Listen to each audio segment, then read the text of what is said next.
6 games coming up in the NFL playoffs this weekend.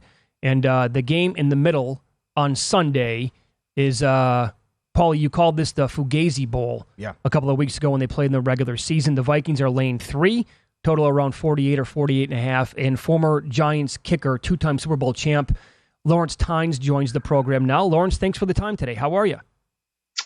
Hey, I appreciate it. I just have one quick question before we get started. Am I your first kicker ever on this show? Ooh. I believe so. Might be. Yes, and it's a pleasure. We've had a punter, though. I've made it. We've had a punter. Yeah. Yeah, punters don't count. They don't count? Okay. Yeah, they don't do anything except hold balls. That's it. Is that it? Would you mock and make fun of punters during practice?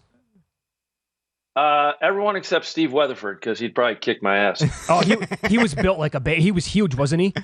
Yeah, he's still huge. He's like 250 right now, walking around looking like a gorilla. Wow. Man. Okay, so he doesn't joke like around. 8% body fat. Yeah, these kids now, man, these punters and kickers, they're units. They're absolutely ripped. Yeah. Well, let's start with this. Okay, so in this game coming up on Sunday, again, your former club, the Giants, taking on the Vikings. And the Vikings, at Football Outsiders, Lawrence, they have the 30th ranked special teams in the entire league. It was not a good year this year for that unit. So there's no doubt Brian Daboll, the Giants, they're aware of this, right? They know how bad the special teams has been. As a guy who kicked and was a part of the special teams unit for so many years, when you knew that your opponent was weak in that part of the game, would you guys game plan for that specifically during the week? Yeah, no question about it. If you can find any weak link in the playoffs, you try to exploit it. Interesting that you said they're ranked 30th. I think the Giants lost the game 3 weeks ago because the Vikings blocked a Giants punt. Right. Yep. It was a big turning point in the game. And I want to say the Vikings have the most blocked punts of the season. They do bring a rush a lot, but in terms of coverage, they're not very good. So, special teams and running the football are always big in the playoffs, as you guys know, and you guys watch this game. I always look for those two things. Obviously, you got to play great defense, but look for a big play on special teams. I think the Giants have been close all year on a kickoff return or punt return, and maybe they get one on Sunday. Do you think a game could be decided because of a missed extra point? And maybe in this game, Joseph has missed 6 on the season. Yeah, it's interesting with him. He hit a 61-yarder to beat the Giants 3 weeks ago. Mm-hmm. It was his longest kick ever. That 33-yard extra point, thank God I was retired by then. I didn't have to make any of those. Man, that is a real kick. Why, though? Why? Why what? Why is it a real kick? Yeah, because the former extra point at 19 yards was yards. Automatic. 20 yards. Automatic. Yeah. Go ahead. You just cannot mishit a ball from 33 and make it, if that makes any sense. You cannot, a 20-yarder, you were literally just going out there and just getting a warm-up kick. It didn't matter. I mean, obviously, you miss one here and there once every 5 years, but this 33-yarder, you cannot mishit it. You have to hit a good ball, especially if you're outdoors in the winter and the cold weather. So, it's really changed the game. In my opinion, that kick, that's one thing that's certainly changed the NFL. Have you had the yips before? Oh, yeah, probably. Not very long, because obviously the guys who have it longer don't play in the NFL very long. So, but you can get them. Yeah, some days the uprights look, this big, and some days they look this big. It just depends on, if you guys play golf, if you're hitting it good or putting it good. Sometimes the cup looks really big. It's the same thing, same concept. So, but yeah, everyone goes through ups and downs. The guys who can't get over those misses are the guys who kick rocks. So you could also tie it into maybe not having confidence as well, which leads me into same question. Are you concerned about McPherson and Butker? Well, how they've been, especially McPherson. He was so good last year, and the reason they won the Super Bowl. He's been all over the place this year. Yeah, my eyebrows always go up after a young kid. You think of like a Blair Walsh. He was a Pro Bowler his rookie year, kind of like McPherson was. I don't know if he made the Pro Bowl, but he had an outstanding season. I live in Kansas, so I'm privy to all the hate towards Harrison Butker. I'm like, he's still the number 2 ranked kicker all time. He is going through a stage though where there's some issues going on between their operation. So, and now it's in his head a little bit.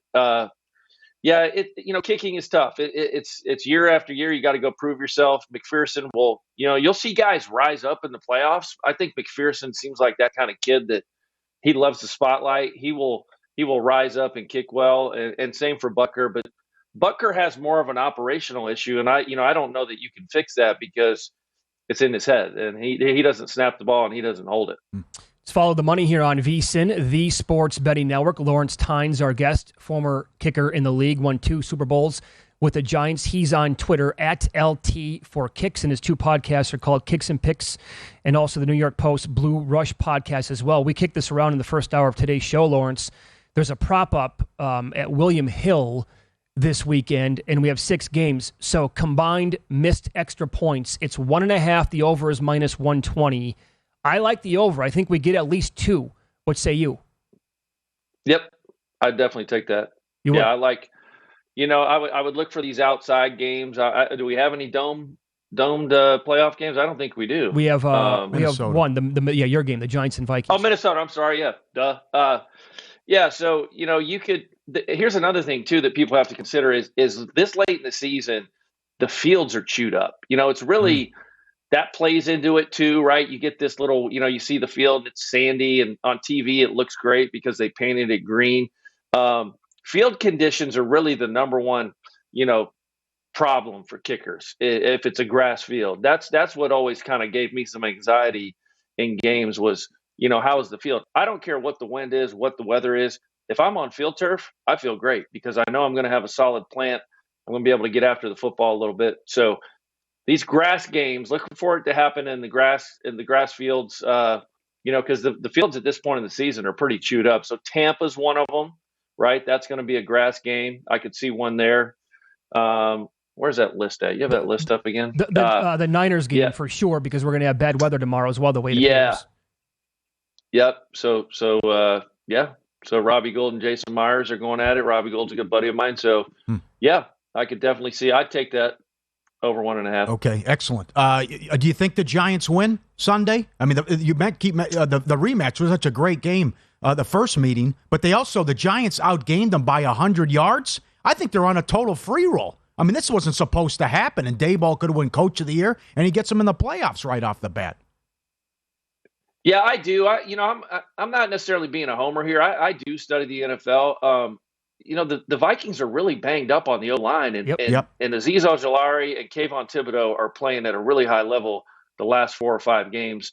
Azeez has not been really healthy, but here's the problem. We can talk about the edge guys all we want. The 2 interior guys, Leonard Williams and Dexter Lawrence, who was all-pro, they're going up against like their third center, their third or fourth right tackle. And they really gave Kirk Cousins problems. The Giants lost that game because of 2 reasons: 2 turnovers last time and a block punt. Other than that, if they can just hold on to the football, I said on our show this week, I think the Giants win comfortably. I think it's by a touchdown. I picked them 27-20. You get the 1-score game thing is out the window for me. I'm done talking about the Vikings 1-score games. The Giants are the much better team, and I think they win very comfortably. So I took them 27-20. Is this a Daniel Jones game then? He's been really good down the stretch. Is it more of a Barkley game? How do you think they beat him up then on offense? I think it's a Saquon. I think you got to, if you look, I think last year 6 out of the 7 games in the first round were won by the team who ran the ball the best. So I take Saquon. Saquon's healthy. He didn't play last week, so he's really fresh. He wants the ball. Saquon's the kind of player that wants the football. He only had 14 carries last game for 84 yards, so 6 yards a clip. They will get the passing game going, but Daniel Jones didn't run much at all either last game. He threw it a lot, but you get Daniel going, Saquon going, and you get, hit some play action passes. I just think the Giants are the better team. They're playing the best football, and the most important thing, they're the healthiest team. That, if you look at the Giants injury report, they don't have a single player that missed practice. Yeah, that could be yesterday. Huge. None. Yeah. That's a big deal in the playoffs because it's all about health. Yep. Hey, Lawrence, we have like a minute left here. What's the conversation like between kickers and a coach? Like when you go out there and try it in pregame and then during the game when you might need a field goal, you're going back and forth. I'm good from 56. I'm only good from 51. What's that like? It happens every game. It's just like protocol, right? Coach will come up, hey, Lawrence, what's going on? How you feeling today? And you tell them a number, whether it's 57, but then in game, you always add 2 or 3 yards because of adrenaline. You can't replicate that when you're in warm up. So for me, I always had a sweet spot of like 3 extra yards. Okay. If you think back to my kick in Green Bay in the NFC Championship many years ago, sure. I didn't make a kick past 45 yards in warm up. We didn't really have a ton of kicks, but that 47-yarder was probably good from 50 just because you're so juiced up. Yeah. So that's a great answer. Adrenaline plays a factor. Yeah. Very good. Follow him on Twitter again. He is at LT for Kicks. The podcasts are called Kicks and Picks, and also New York Post Blue Rush podcast. Pleasure talking to you today, Lawrence. Thanks for the time. Yeah, thank you guys for having me, and enjoy the games this weekend. Yep, you too. Visit VSiN.com to get current odds, listen for free, find showtimes, and download VSiN sports betting podcasts.